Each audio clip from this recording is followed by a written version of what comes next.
सोचो कि तुम अपने करियर का डिसीजन ले रहे हो, जो कि तुम्हारी लाइफ का मोस्ट इम्पोर्टेंट डिसीजन होने वाला है। एक तरफ वो ऑप्शन है जो तुम्हें पसंद है, जो कि तुम्हें चुनना है, बट वो ऑप्शन रिस्की है और उसे कोई और चूज नहीं कर रहा है। एंड इन अदर हैंड, जो तुम्हारा सेकंड ऑप्शन है वो एक ट्रेडिशनल पाथ है, जो कि तुम चूज नहीं करना चाहते हो, लेकिन तुम्हारे पेरेंट्स, तुम्हारे फ्रेंड्स, रिलेटिव्स, तुम्हारे आसपास का इन्वायरमेंट तुम्हें इन्फ्लुएंस कर रहा है वो पाथ चूज करने के लिए। और 90% लोग इस इन्फ्लुएंस में आके सेकंड ऑप्शन चुन लेंगे, जो उन्हें चाहिए भी नहीं। एंड मैं श्योर हूँ कि मेरी तरह तुमने भी अपनी लाइफ में ऐसे डिसीजंस लिए होंगे जो कि किसी और के इन्फ्लुएंस, थिंकिंग और आइडियोलॉजी से आते होंगे। और बाद में ऐसे डिसीजन लेने के बाद हम सोचते हैं कि इससे बढ़िया तो वही होता कि मैं वही डिसीजन ले लेता जो मैं खुद सोच रहा था। तो अगर तुम फ्यूचर में ऐसा रिग्रेट नहीं चाहते हो और अपने डिसीजंस लेना चाहते हो बिना किसी और के इन्फ्लुएंस के, तो उसके लिए मैं तुम्हारे साथ कुछ पॉइंट शेयर करूंगा जिन्होंने मेरी हेल्प करी है। एंड आई एम श्योर वो तुम्हारी भी हेल्प करेंगे। बट उससे पहले यहाँ पे मैं थोड़ा ऑफ टॉपिक जाऊंगा और हम अब ये समझेंगे कि हम क्यों दूसरे लोगों के ओपिनियन के बारे में इतना सोचते हैं और आखिर क्यों हम दूसरे लोगों को हमारा डिसीजन लेने देते हैं। बिकॉज थिंक अबाउट इट, अगर तुम दूसरों के ओपिनियन की केयर करोगे तभी तो तुम उन ओपिनियन से इन्फ्लुएंस होगे, अदरवाइज नहीं होगे। इसलिए तुम्हारा ये पॉइंट समझना बहुत ज़रूरी है। So why do you care too much about others people opinion? तो इसके तीन रीज़न है। First, need for control. तो हम हमेशा कंट्रोल में रहना चाहते हैं क्योंकि कंट्रोल में रहने से हमें sense of security and stability मिलती है। अगर हम इवोल्यूशन के पर्सपेक्टिव से चर्चा करें, जो ज़्यादा अपने इन्वायरमेंट को कंट्रोल करेगा उसके ज़्यादा चांसेस होंगे सरवाइव करने के। तो तुम अपना इन्वायरमेंट कंट्रोल करने के लिए लोगों का ओपिनियंस कंट्रोल करना चाहते हो ताकि तुम्हें sense of stability and security feel हो।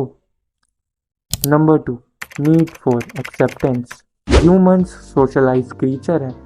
हम लोग डिज़ाइन ही करे गए हैं एक दूसरे से सोशलाइज करने के लिए।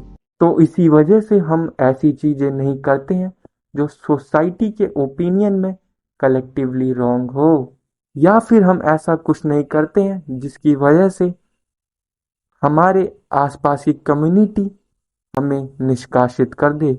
Number three, desire to be like. Need for acceptance के बाद हम चाहते हैं कि हम हमारे समूह में लाइक करे जाएं, जिसकी वजह से हम दूसरों के ओपिनियंस को कंट्रोल में करना चाहते हैं। तो अब अगर तुम्हें ये समझ आ गया तो आगे मूव करते हैं और समझते हैं कि क्यों कुछ लोग दूसरों को अपनी लाइफ के डिसीजन लेने देते हैं। तो इसके सिंपल से रीज़न है, like they are afraid of failure.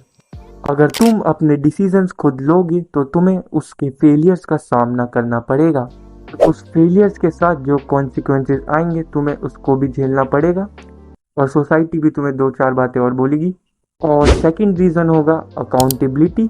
अगर तुम खुद के डिसीजंस लोगे तो अगर वो डिसीजंस गलत हो जाएंगे तो तुम्हें उन डिसीजंस की अकाउंटेबिलिटी लेनी होगी।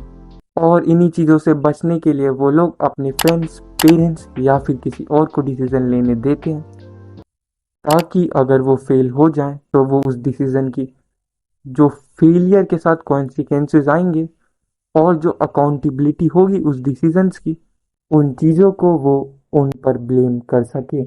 अब अगर तुम्हें ये समझ आ गया है कि तुम दूसरों के ओपिनियंस की क्यों केयर करते हो और आखिर क्यों तुम दूसरों को अपने लिए डिसीजन लेने देते हो, तो अब जो तुम्हारे लिए दूसरों का इन्फ्लुएंस है उसको रजिस्ट करना काफ़ी ईजी हो जाएगा।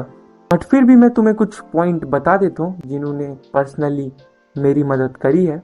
Number one, don't trust anybody for your decisions. तुम अपने पेरेंट्स पे भी ब्लाइंड ट्रस्ट करके उनसे इन्फ्लुएंस नहीं हो सकते हो। नॉट जस्ट योर पेरेंट्स, तुम्हारे फ्रेंड्स, तुम्हारे रिलेटिव्स। तुम इन सब पे ब्लाइंड ट्रस्ट करके इनसे इन्फ्लुएंस नहीं हो सकते हो। तो मैं अब इसे समझाता हूँ कि मैं ऐसा क्यों कह रहा हूँ, बट मेक श्योर करना कि ये चीज़ समझते हुए तुम जो अपने इमोशंस है वो इसमें मत लाना और इसे लॉजिकली समझना। क्योंकि जो तुम्हारे पेरेंट्स, फ्रेंड्स, रिलेटिव्स हैं वो एक सर्टेन वे में थिंक करते हैं, वो वर्ल्ड को एक सर्टेन वे में देखते हैं और आइडेंटिफाई करते हैं, और जो उनका पर्सपेक्टिव या फिर एक्सपीरियंस है वो डिफरेंट और लिमिटेड हो सकता है। तो जब भी तुम अपने पेरेंट्स, फ्रेंड्स या फिर किसी से भी एडवाइस लोगे तो उनसे एडवाइस लेते वक्त तुम्हें ये सोचना है कि ये जो भी कह रहे हैं ये अपनी पर्सपेक्टिव, थिंकिंग, आइडियोलॉजी और एक्सपीरियंस से कह रहे हैं जो कि लिमिटेड है। और हो सकता है कि जो वो चीज़ कह रहे हैं वो उनके पर्सपेक्टिव से तो ठीक हो, बट वो तुम्हारी लाइफ के साथ अलाइन नहीं कर रही हो। तो तुम उनकी एडवाइस को सुनना, बट मेक श्योर करना कि तुम उन एडवाइसेस को एनालाइज करो। और हाँ, जो तुम्हारा पर्सपेक्टिव, थिंकिंग, एक्सपीरियंस है वो भी लिमिटेड है। Number 2, everything influences you in some way. हर कोई किसी ना किसी तरह से तुम्हें इन्फ्लुएंस कर रहा है, चाहे वो तुम्हारा फेवरेट यूट्यूबर हो या फिर कोई सेलिब्रिटी। इवन तुम्हारे आसपास के लोग भी तुम्हें कॉन्शियसली या फिर अनकॉन्शियसली इन्फ्लुएंस कर रहे हैं।